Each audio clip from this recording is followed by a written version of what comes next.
नमस्कार दोस्तों। डेट है आज की 8 मई और स्वागत है आप सभी का सिविल पाठशाला में। तो आज 8 मई के जितने भी करंट अफेयर से क्वेश्चन बनते हैं हम इस वीडियो में देखने वाले हैं। तो चलिए शुरू करते हैं अपने सेशन को। फर्स्ट क्वेश्चन जो है वो है वर्ल्ड रेड क्रॉस डे कब मनाया जाता है। तो वर्ल्ड रेड क्रॉस डे हर वर्ष 8 मई को, मतलब आज ही के दिन ऐसे मनाया जाता है। तो चलते हैं नेक्स्ट स्लाइड की तरफ। ये है वर्ल्ड रेड क्रॉस डे 2021 और इसका थीम क्या था। इस साल का जो 2021 का थीम है वो क्या है, टुगेदर वी आर अनस्टॉपेबल। ये जो थीम है, जो इस बार वर्ल्ड रेड क्रॉस डे 2021 का थीम बना ये, और इसका उद्देश्य ये है कि जो कोरोना जो महामारी है उससे बचाव के लिए हम क्या कर सकते हैं और किस तरह से हम अपने आप को सुरक्षित रख सकते हैं, ये उनका एक मुख्य उद्देश्य रहा। चलते हैं अपने नेक्स्ट स्लाइड की तरफ। 1988 में French presidential election second round का चुनाव कब हुआ था। तो ये हिस्टोरिकल डे का पॉइंट बनता है। तो आज ही के दिन 8 मई 1988 में फ्रांस के अंदर में प्रेसिडेंशियल इलेक्शन का सेकंड राउंड हुआ था। तो ये है फ्रेंच प्रेसिडेंट का जो इलेक्शन हुआ था, तो सेकंड राउंड जो हुआ था वो आज ही के दिन हुआ था, 8 मई 1988। चलते हैं नेक्स्ट की तरफ। न्यू शेफर्ड अंतरिक्ष यान का परीक्षण किसके द्वारा किया गया।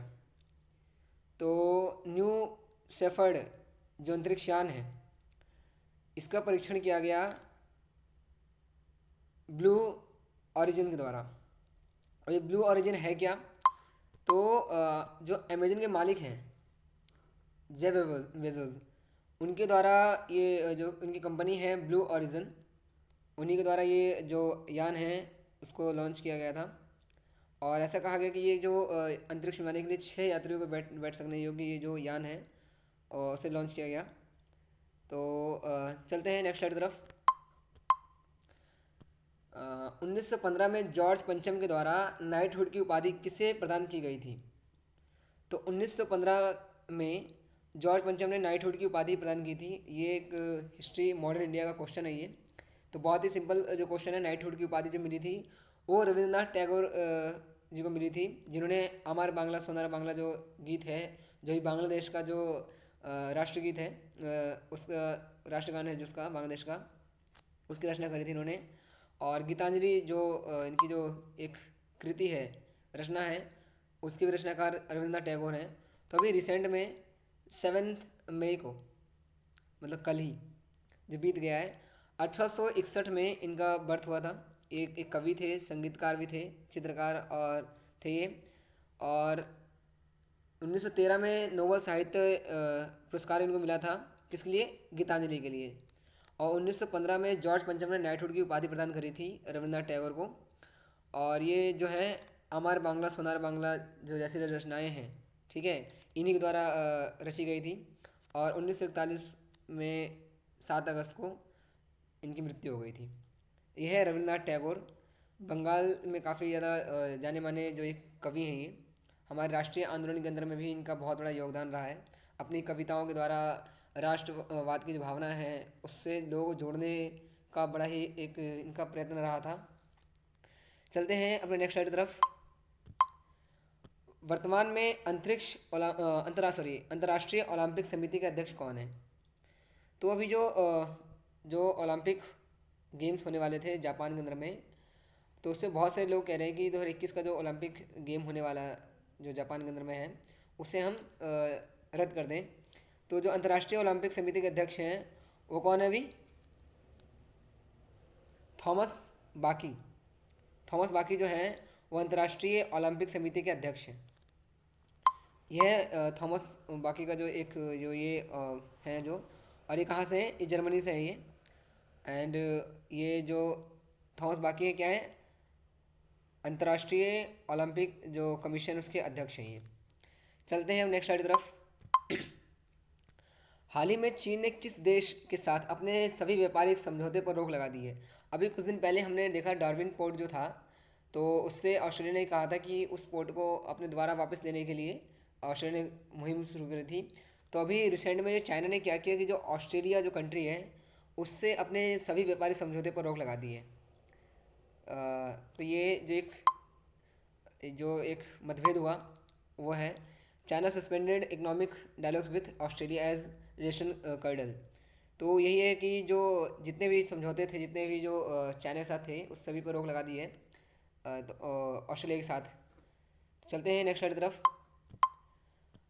किस भारतीय मूल को अमेरिका की साइंस अकेडमी के लिए चुना गया है? ये बहुत ही बड़ी एक उपलब्धि है कि जिस अमेरिका साइंस अकेडमी है उसके अंदर में चयनित हुए हैं और भारतीय मूल के निवासी हैं। उनका नाम क्या है?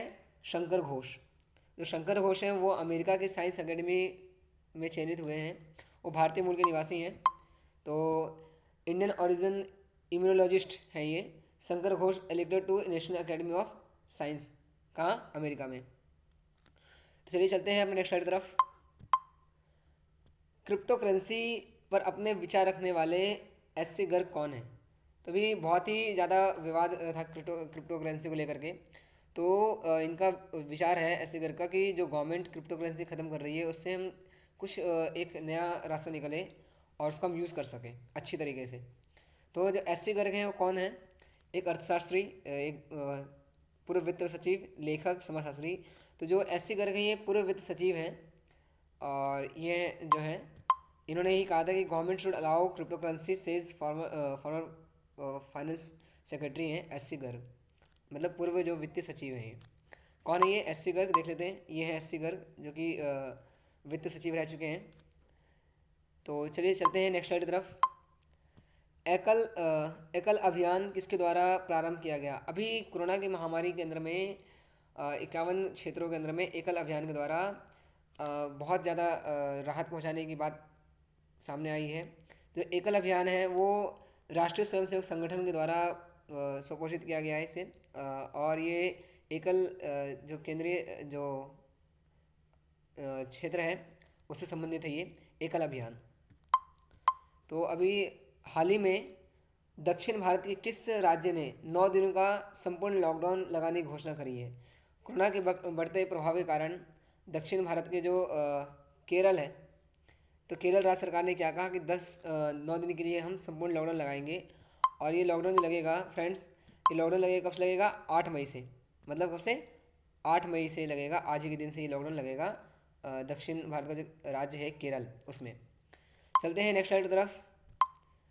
विश्व की पहली आर्टिफिशियल इंटेलिजेंसी जहाज़ का क्या नाम है? जो एआई जो टेक्नोलॉजी पर आधारित जो विश्व जो जहाज़ है, ये पानी की जहाज़ है ये, तो इसका नाम क्या है? तो इसका नाम है मेफ्लावर 400। मेफ्लावर जो है 400 जो है इसका नाम है, इस आर्टिफिशियल इंटेलिजेंस जहाज़ का नाम है ये। तो ये क्या है? ये है मेफ्लावर जो 400 है, world first artificial intelligence ship है ये। और ये इसलिए है कि समुद्र के अंदर में जितने भी जो जलीय जीव हैं उनसे सुरक्षा पाने के लिए और उनको क्षतिग्रस्त ना हो, वो उनकी सुरक्षा को दृष्टि में रखते हुए एक आर्टिफिशियल इंटेलिजेंस जहाज़ बनाया गया है। चलते हैं हम नेक्स्ट स्लाइड की तरफ। हाल ही में किन दो देशों के मध्य जर्सी द्वीप को लेकर विवाद चल रहा है? ये जर्सी द्वीप जो है फ्रेंड्स, ये जो है इंग्लिश चैनल जो क्षेत्र है, ब्रिटेन और फ्रांस के मध्य में जो इंग्लिश चैनल है, तो उससे उसके पास में एक क्षेत्र है। यहाँ पर जो मछुआरे हैं, ऐसे तो ये क्षेत्र द्वीप है जो ब्रिटेन के कब्जे में है, परंतु इसके जो बहुत से जो एनर्जी जो सप्लाई होती है वो फ्रांस करता है। तो अभी जो यहाँ के जो फ्रांस के जो मछुआरे हैं और जो ब्रिटिश जो मछुआरे जो मछली पालन करने वाले लोग हैं, तो उनका विवाद चल रहा है। भी इसी विवाद के कारण क्या है कि दोनों देशों के मध्य मतभेद स्थिति उत्पन्न हो गई है। तो ये देश कौन से हैं? ये देश हैं ब्रिटेन और फ्रांस। तो चलते हैं नेक्स्ट स्लाइड की तरफ अपने। ये हाँ, ये UK and France send patrol boats to Jersey amid fishing rights row. तो ये एक न्यूज़ बन के आया था, यूके फ्रांस जो विवाद को लेकर के एक इंटरनेशनल जो विवाद फैला है। तो चलते हैं नेक्स्ट स्लाइड की तरफ। हाल ही में एम.के. स्टालिन किस राज्य के मुख्यमंत्री बने हैं? तो आज 8 मई है, कल इन्होंने शपथ लिया था 7 मई को। तो जो एम.के. स्टालिन जो है ये तमिलनाडु के जो नए मुख्यमंत्री बने हैं ये एम.के. स्टालिन। चलते हैं नेक्स्ट स्लाइड की तरफ। ये है M K Stalin, DMK party के चीफ हैं, जो takes oath as a Tamil Nadu chief minister. तो एम के स्टालिन बने हैं तमिलनाडु के नए मुख्यमंत्री। चलते हैं अपने नेक्स्ट स्लाइड की तरफ। आज का जो हमारा एक जो संगठन है वो क्या है, इंडियन रेड क्रॉस सोसाइटी, उसके बारे में जानेंगे। अभी जो हम देखा कि वर्ल्ड रेड क्रॉस जो डे मनाया गया था आज ही के दिन, तो उसी को थोड़ा जानेंगे कि इंडिया के अंदर में जो सोसाइटी रेड क्रॉस सोसाइटी है वो क्या है।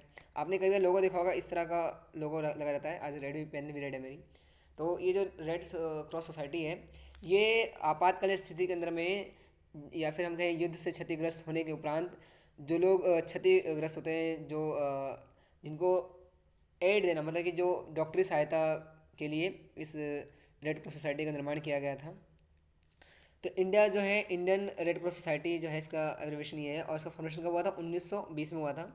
पर्पज़ किस लिए? वही मेडिकल और ह्यूमैनिटेरियन मतलब मानवता के देखरेख के लिए। हेडक्वार्टर यहाँ इसका न्यू दिल्ली में है, इंडिया, और लोकेशन न्यू दिल्ली। और जो रिजर्व इसके लिए है, इंडिया के लिए ही है। तो वेबसाइट इसका ये red cross society official website है इसका, इंडियन रेड क्रॉस सोसाइटी। चलते हैं अपने नेक्स्ट साइड की तरफ। हाँ, एक और जो है अभी बहुत ही चर्चे में रहा है इलेक्शन कमीशन की, जो बंगाल में चुनाव हुआ है और जो केसेस बढ़ रहे हैं कोरोना के लिए, उसमें मद्रास जो हाई कोर्ट ने एक जो एक याचिका गई थी, तो उसके ऊपर जो एक इलेक्शन कमीशन को उन्होंने अपने घेरे में लिया था। तो आज जानेंगे इलेक्शन कमीशन के बारे में, इलेक्शन कमीशन ऑफ इंडिया के बारे में, भारतीय चुनाव निर्वाचन आयोग। तो ये बना कब था फ्रेंड्स? ये बना था 25 जनवरी 1950 में, और उसके बाद फिर 1951 1952 में प्रथम बार इन्होंने चुनाव किया गया था। तो इसकी जुडिक्शन क्या है? Ministry of law and justice, जो गवर्नर ऑफ इंडिया जो है उसके अंडर में है ये। हेडक्वार्टर का है इसका निर्वाचन सदन जो है Ashoka road, new Delhi, of course. तो इसका नेक्स्ट स्लाइड भी देखते हैं, कुछ इन्फॉर्मेशन और भी है। तो इसके जो एम्प्लॉयज़ लगभग 300 के एम्प्लॉयज़ हैं। एंड इसके जो कमीशन के एग्जीक्यूटिव जो हैं वो कौन है? सुशील चंद्रा जो है, एक IAS ऑफिसर रह चुके हैं, वो chief election commissioner of India है, सुशील चंद्रा। राजीव कुमार IAS जो हैं, रिटायर्ड IAS जो है, इलेक्शन कमिश्नर ऑफ इंडिया है, और अभी जो वैकेंट है इलेक्शन कमीशन ऑफ इंडिया के लिए। इसका वेबसाइट जो है, ऑफिशियली वेबसाइट यही है, इलेक्शन कमीशन ऑफ इंडिया। चलते हैं नेक्स्ट स्लाइड की तरफ। आज कुछ विशेष में, तो विशेष में हम पहला जो विशेष देखेंगे वो क्या है? N रंगास्वामी चौथी बार बने पौंडीचेरी के CM। N रंगास्वामी पौंडीचेरी के CM बने हैं, और उपराज्यपाल सुंदर राजन ने दिलाई शपथ। तो जो पौंडीचेरी जो है वो एक UT है, केंद्र शासित प्रदेश, यूनियन टेरिटरी कह सकते हैं। तो N रंगास्वामी केंद्र शासित प्रदेश पौंडीचेरी के CM बनाए गए। ऑल इंडिया NR कांग्रेस के मुखिया रंगास्वामी को आज उपराज्यपाल तमिलनाडु सुंदरराजन ने राजनिवास में एक सादे समारोह में मुख्यमंत्री पद की शपथ दिलाई। N रंगास्वामी चौथी बार, 4th टाइम है ये, पौंडीचेरी के CM और तौर शपथ ली। N रंगास्वामी पौंडीचेरी की राजनीति के जाने पहचाने चेहरे हैं। इससे पहले वो 3 बार पौंडीचेरी के मुख्यमंत्री रह चुके हैं। तो N रंगास्वामी जो है चौथी बार ये मुख्यमंत्री बने हैं पौंडीचेरी के। तो ये भाजपा जो है गठबंधन की सरकार बनी है, AINRC, और जो भाजपा जो पार्टी है उसके गठबंधन के द्वारा ये सरकार बनी है। N रंगास्वामी जो है चीफ मिनिस्टर बने हैं किसके? पौंडीचेरी के, जो UT है। चलते हैं अपने साइड तरफ। दूसरे विषय में देखेंगे जो हरियाणा में जो है एक बहुत अच्छी व्यवस्था करी गई है हरियाणा गवर्नमेंट द्वारा। Door to door oxygen cylinder refilling की सुविधा की गई है, और इसके लिए ऑनलाइन जो पोर्टल भी जारी किया गया है, ये आप देख सकते हैं, ऑक्सीजन HRY.in जो दे रखा हरियाणा के लिए है ये। तो कोविड-19 के बढ़ते मामलों के बीच हरियाणा में मरीजों के लिए एक अच्छी खबर है, और अच्छी खबर यही है कि जो ऑक्सीजन जो गवर्नमेंट सप्लाई कर रही है डोर टू डोर, सरकार ने मरीजों की सहूलियत के लिए एक अहम फैसला लिया है। अब हरियाणा में लोगों को door to door oxygen cylinder refill कराने की सुविधा प्रदान की जाएगी। सरकार के निर्देश के मुताबिक रोगी या उनके परिवार को ऑनलाइन आवेदन करना आसान होगा उनके लिए। ये एक वेबसाइट है, यहाँ पर आप ऑनलाइन आवेदन कर सकते हैं। माध्यम से आवेदन करने की अपील की गई है। इस बात की जानकारी additional principal secretary doctor Amit Agarwal ने दी है। तो ये एक अच्छी मुहिम है। चलते हैं हम नेक्स्ट तरफ। विशेष 3 में देखेंगे, CBSE ने लॉन्च किया दोस्त फॉर लाइफ ऐप इन छात्रों को मिलेगी मदद जो 9 से लेकर 12th के जो छात्र हैं उनके मानसिक और सामाजिक कल्याण के लिए एक ऐप लॉन्च किया गया है जो सीबीएसई ने लॉन्च किया है। केंद्रीय माध्यमिक शिक्षा board, central board of secondary education जो है उसके द्वारा, और टोल फ्री नंबर भी माध्यमिक काउंसिल की मौजूदा प्रथा से विदाई लेते हुए बोर्ड ने सुरक्षित घर के वातावरण में छात्रों और अभिभावकों की सहजता, सुविधा और उपयोगिता के लिए ये सुविधा तैयार की है। तो जो न्यू लॉन्च किया गया है ऐप वो है दोस्त फॉर लाइफ। ये इंपॉर्टेंट है ये। चलते हैं अपने नेक्स्ट स्लाइड की तरफ। विशेष फोर में देखेंगे दुनिया का सबसे बड़ा मालवाहक विमान 3 ऑक्सीजन इकाइयों के साथ ब्रिटेन से भारत के लिए रवाना होगा। अभी भी हमारे भारत को बहुत सी सहायता मिल रही है ब्रिटेन, फ्रांस, अमेरिका, इन सभी देशों से। तो 7 मई को मतलब कल ही कोविड-19 महामारी से मुकाबले में भारत की मदद ताज़ा प्रयास के तहत शुक्रवार को उत्तरी आयरलैंड के बेलफास्ट से 18 टन के ऑक्सीजन जनरेटर और 1000 वेंटिलेटर के साथ दुनिया के सबसे बड़े मालवाहक विमान ने उड़ान भरी। ब्रिटिश सरकार ने यह जानकारी दी। विदेश राष्ट्रमंडल और विकास कार्यालय ने कहा कि हवाई अड्डे के कर्मियों ने रात भर कड़ी मेहनत करते हुए विशालकाय एंटोनॉव 124 विमान में जीवन रक्षक दवाएं डाली और एफसीडीओ ने ही इस आपूर्ति के लिए कोष प्रदान किया। एफसीडीओ के अनुसार विमान के रविवार सुबह 8 बजे दिल्ली पहुंचने का अनुमान है। भारतीय रेड क्रॉस की मदद से इस आपूर्ति को अस्पतालों में स्थानांतरित किया जाएगा। अब देखिए यहाँ आ गया रेड क्रॉस आ गया, जो हमने डिस्कस किया अभी। इसलिए जो आज का दिन है वर्ल्ड रेड क्रॉस डे जो है वो काफ़ी इम्पोर्टेंट है, क्योंकि ये जो संस्थान है ये वैश्विक स्तर का संस्थान भी है और अलग अलग राज्यों में भी अपने जो सेवाएं प्रदान करती है। तो अभी कोरोना काल के अंदर में रेड क्रॉस सोसाइटी बहुत बड़ा योगदान निभा रही है देशों में मेडिकल जो फैसिलिटीज़ है उसको बढ़ाने में। चलते हैं नेक्स्ट की तरफ अपने। हाँ, ये है जो यूएस की जो कमला हैरिस जो है हमारी इंडिया के मूल निवासी हैं। तो इनके द्वारा भी, अमेरिका द्वारा भी जो है इन्होंने ढाढ़स बढ़ाया है कि कोविड-19 के संक्रमण के काल में भारत के साथ है ये अमेरिका। तो ये वाइस प्रेसिडेंट है यूएस की कमला हैरिस। चलते हैं नेक्स्ट स्लाइड की तरफ। विशेष बात देखेंगे अमेरिकी उपराष्ट्रपति कमला हैरिस का संदेश, सिलेंडर, वेंटिलेटर्स, दवाएं भेज रहे हैं, नहीं होने देंगे कमी। मतलब कि अमेरिका भी जो क्या है कि अपना जो एक मधुर संबंध है भारतीय के साथ जो उसको निभाने में अपने सहयोग निभा रहा है। देश में कोरोना वायरस की दूसरी लहर का कहर पिछले कुछ हफ्तों से लगातार जारी है। वही कोरोना वायरस का सामना कर रहे भारत के दुनिया भर में मदद मिल रही है, जाहिर सी बात है। अमेरिका के उपराष्ट्रपति कमला हैरिस ने आज ही कहा कि राष्ट्रपति जो बाइडन, मतलब कल की न्यूज़ है ये, तो आज मैं दिखा रहा हूँ, सोमवार 26 अप्रैल को पीएम मोदी से मदद की पेशकश करने के लिए बात की थी और 30 अप्रैल तक यूएसए की मिलिट्री और नागरिक जमीन पर राहत कार्यों से जुटे थे। कमला हैरिस ने कहा कि पहले से ही हमने भारत को रिफ़िल करने योग्य ऑक्सीजन सिलेंडर दिए, हमने ऑक्सीजन कंटेनर भी दिए हैं। इसके साथ ही अमेरिका ने भारत को N95 मास्क भी दिए हैं। साथ ही कोविड रोगियों की इलाज के लिए रेमडेसिविर की खुराक भी दी है और हम आगे अधिक मदद करने के लिए तैयार हैं। तो एक बहुत ही अच्छी न्यूज़ है इंडिया के लिए कि बाहरी देशों से इंडिया के अंदर में सुविधाएं आ रही हैं और जो हेल्प भी कर रही हैं। तो कहीं ना कहीं एक जो इंडिया है उसकी समस्या है उसको लेके काफ़ी देश जो है गंभीर रूप से प्रभावित हैं और वो अपने जहाँ तक हो सके इंडिया की सहायता कर रहे हैं इस विकट घड़ी में। विषय 6 में देखेंगे चीन के राष्ट्रपति शी जिनपिंग, यूएन के महासचिव एंटोनियो गुटेरस से फ़ोन पर बातचीत की उन्होंने। एंटोनियो गुटेरस जो है महासचिव है यूएनओ के, यूनाइटेड नेशन ऑर्गेनाइजेशन के, और ये पुर्तगाल से हैं ये। तो चीनी राष्ट्रपति शी जिनपिंग ने 6 मई की रात को संयुक्त राष्ट्र संघ महासचिव एंटोनियो गुटेरस से फ़ोन पर बातचीत की थी। जिनपिंग ने कहा कि इधर के वर्षों में, मतलब अभी रिसेंट के वर्षों में संयुक्त राष्ट्र संघ जटिल परिस्थितियों से गुजरा है, लेकिन बहुपक्षपात की ज़्यादा से ज़्यादा समर्थन मिला है। बहुपक्षवाद ने तो राष्ट्र संघ में अलग हो सकता है, ना ही अंतर्राष्ट्रीय कानूनों के विभिन्न देशों के सहयोग से भी अलग हो सकता है।